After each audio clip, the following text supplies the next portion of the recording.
she was a foreigner, a pagan widow, a poor, a gleaner who has nothing at all, but her reputation preceded her. हम देखते हैं वो जो रूत थे वो एक परदेसी थे, विदेशी थे, उनका जो दूसरे देवा देवियों से आए थे और वो बहुत गरीब थे, खेती में काम करते थे, उनके पास कोई भी स्टेटस नहीं था, लेकिन उनका चरित्र उससे ज़्यादा कुछ बोल रहा था। Therefore, true worth or true beauty is found in the character. इसीलिए जो सच्चा सुंदरता चरित्र से मिलता है, Not in background or not in circumstances. कोई परिस्थितियों से नहीं, कोई सामाजिक गांव से या बैकग्राउंड से नहीं। About Ruth, all the people of Bethlehemites knew about her. और उस रूत को बेतलेहम में सब लोग जानते थे। Therefore, Boaz in the following verses, verse number 11 and 12, said to Ruth this statement. Let me read.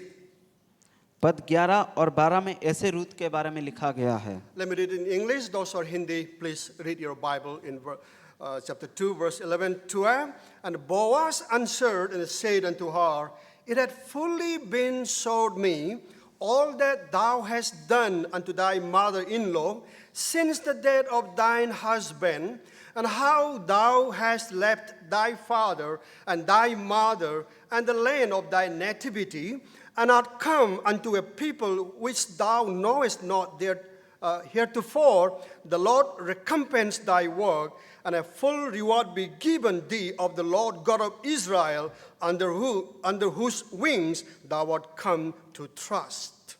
पद और 11 और 12 में ऐसे लिखा गया है, रूत को बोआज कहते हैं, तू जो अपने माता पिता को, अपने घर को और अपने देवा देवियों को छोड़ के एक अनजान शहर, अनजान देश में आया है, उसी शहर में परमेश्वर तुझे आशीष दे। Her love and her kindness, in another word, her character leaves a lasting impact. उसका प्रेम, उसका आदर और उसका चरित्र उसके बारे में बहुत कुछ बोलता है। Naomi and the Ruth were kind of well known to the town of Bethlehem. जो रूत के जरिए नोआमी उस जो बेतलेहम में थे उसको सारे शहर का लोग जान गए थे। Every single people in Bethlehem, they talk about the beauty of Ruth. और उस शहर में हर एक व्यक्ति रूत की सुंदरता के बारे में बात करते थे। It was because of her character. और ये उसकी चरित्र के लिए, गुण के लिए। Now let's go, having said that, let's go to the third one, and that is about the protection and the provision of Ruth. और हम तीसरा में जाते हैं, उसकी सुरक्षा और उसकी जरूरत का। Ruth's vulnerability and Boaz's protection. और रूत की जो आग्रहता और बोआज की सुरक्षा और जुगाड़ का। I mean the word that Ruth was needed help. और यहाँ पर हम जब देखते हैं कि रूत को एक मदद की जरूरत था। Ruth's expectation or her humble request is that she got permission from her mother-in-law that she just want to walk, glean after the reapers, and earn for their, food or stomach. और रूत की जो आशा था, उसने अपने सास से विनती करके जो परमिशन लिया था और जो अनुमति लेके गया था बोआज के खेतों में काम करके कुछ दिनचर्या के लिए, कमाने के लिए। When Boaz come to know that damsel was Ruth, Boaz was influenced because of Ruth's character. और जब बोआज उस खेत में आते हैं और बोआज को रूत के बारे में पता चलता है, बोआज को बहुत आनंद और खुशी होता है रूत के बारे में जानकर। Let's quickly think about Boaz's first words to Ruth. और चलिए देखते हैं बोआज की पहली बात रूत के लिए क्या है। Remember again, Boaz was a mighty man. चलिए फिर से याद रखिए कि जो बोआज थे वो एक बहुत सामर्थ्यवान और धनी व्यक्ति थे। He was a wealthy person. वो एक धनी आदमी थे। But here's a Ruth, a widow, and she was a pagan woman. She has nothing in possession, and she has nothing, no wealth, no house. She was a poor, a lady who was gleaning in another's field. और जब हम रूत के बारे में देखते हैं, वो एक विधवा थे, वो एक विदेशी थे जो दूसरा देवी देवियों को पूजा करते थे और दूसरे के खेत में काम करने वाले एक मजदूर थे। In status, in comparison, Ruth was nothing in front of Boaz. जब हम दोनों में समानता को देखेंगे और करेंगे भी, बोआज के सामने रूत कुछ भी नहीं थे। This great man having many servants, how he would respond to this poor pagan widow. और इस बड़े व्यक्ति के पास बहुत सारे दास थे और यहाँ पर भी एक सवाल होता है कि ये बड़ा आदमी, बड़ा धनी व्यक्ति कैसे एक गरीब दासों को व्यवहार करेंगे। She said, Boaz said, "Here is thou, my daughter. और बोआज ऐसे लिखते हैं, हे मेरे बेटी, Here is thou not." और आपको जानते हैं, And Boaz's word was like a divine appointment. और बोआज की जो बातें थे वो ईश्वर की जुगाड़ थे। It was the beginning of God's plan to bless Ruth. और ये शुरुआत होता है परमेश्वर की योजना को रूत को आशीष करने के लिए। It was a beginning of the blessing in the life of this poor widow. और ये जो आशीष की शुरुआत होता है ये विधवाओं को आशीष करने के लिए। And in verse number 8 and 9 we have already read that Boaz said that go not to glean in another field. और बोआज ने 8 पद में ऐसे लिखा है, तुम दूसरे खेतों में बोने के लिए मत जाओ। And here Boaz has provided the needs for this poor damsel. और ये जो गरीब और जो काम करने वाले औरत को बोआज कुछ देते हैं। Here we see God's provision and guidance for this poor widow. और परमेश्वर की जुगाड़ और परमेश्वर की सुरक्षा इस गरीब विधवा के जीवन में हम देखते हैं। As Boaz provided for Ruth in his field, God also provided us in him, in the Lord Jesus Christ. जैसे बोआज के रूत के जीवन में बोआज को परमेश्वर ने दिया था, वैसे ही हमारे जीवन में प्रभु यीशु मसीह को दिया है। Ruth unknowingly happened to be in the field of Boaz. और जो रूत खेती में थे वो उनको कोई भी जानकारी नहीं था। But Boaz had, when he come to know about Ruth, he not only placed Ruth in his field to glean, but he also provided all her needs.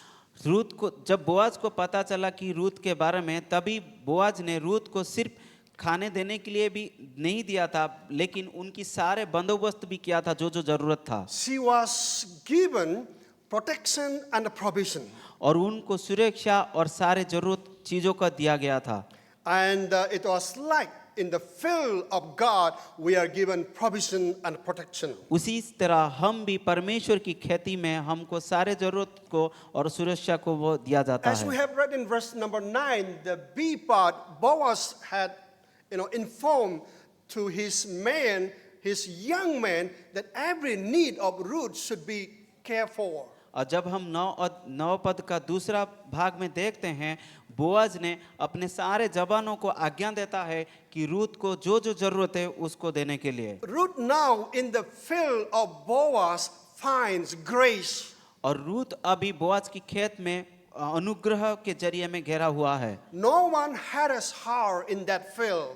और कोई भी उसी खेत में उसको छू नहीं सकता है। Or no one hinder her in that field of Boaz. और उसको बोआज को भी उसको कोई भी रोक के नहीं रख सकते हैं। Ruth can rest when she is weary.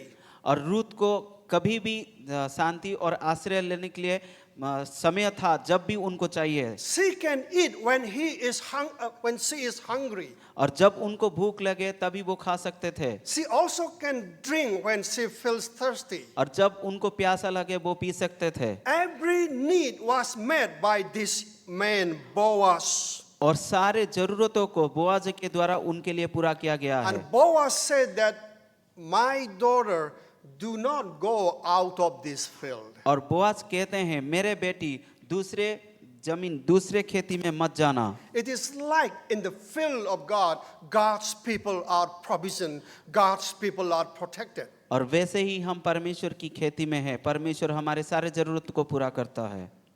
The lesson for this morning for all of us, including me, is that are we in the field of God? और जो सीखने के लिए बात हमारे पास है, क्या हम परमेश्वर के खेती में है? Are we gleaning in the field of God Almighty? क्या हम परमेश्वर के खेत में काम कर रहे हैं? Or do you like to be in that field of God?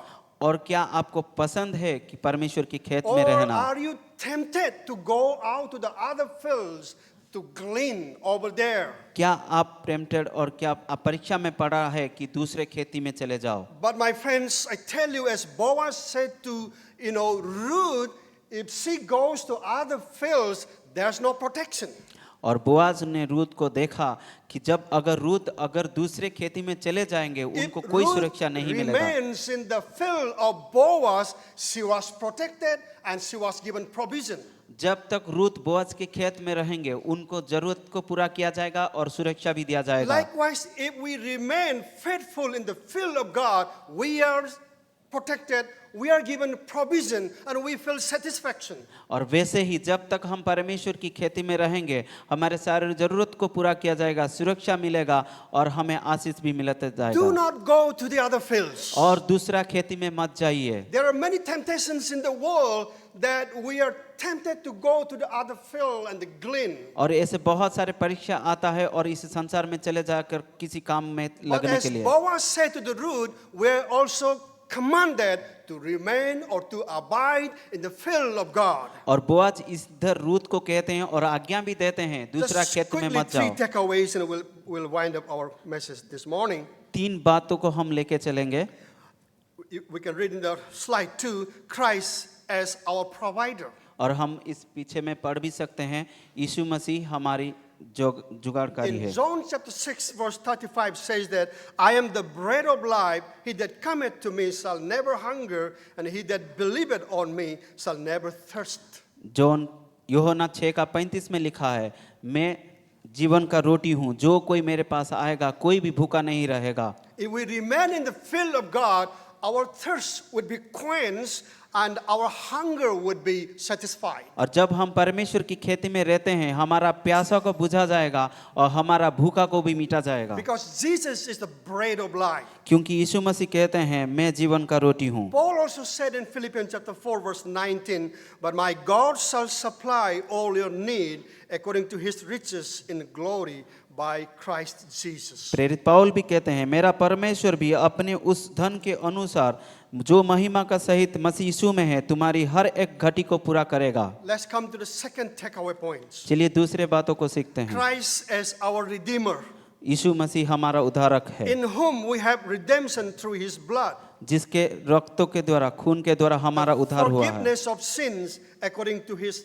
riches of his grace. उस धन से उस महिमा से हमारी सारे पापों को क्षमा किया गया है. Christ is the only redeemer.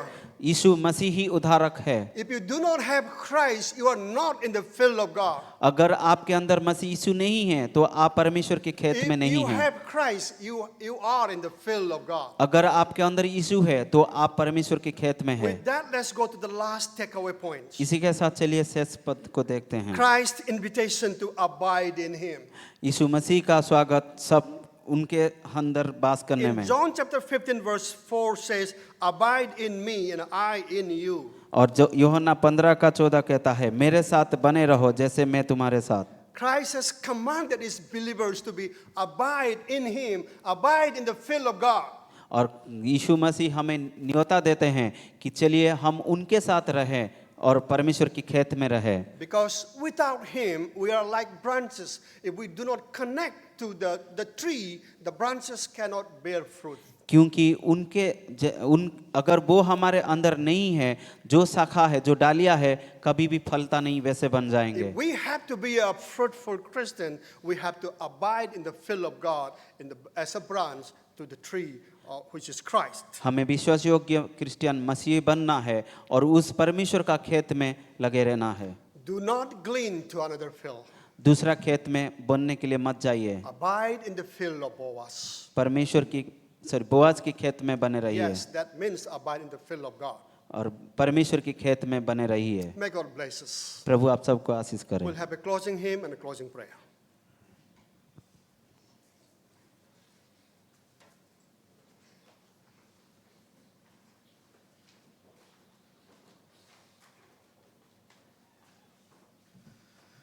praise the Lord for the message and thank our pastor for the wonderful message. For the closing, let's stand together and sing, "And Can It Be That I Should Gain?" Shall we all arise and sing?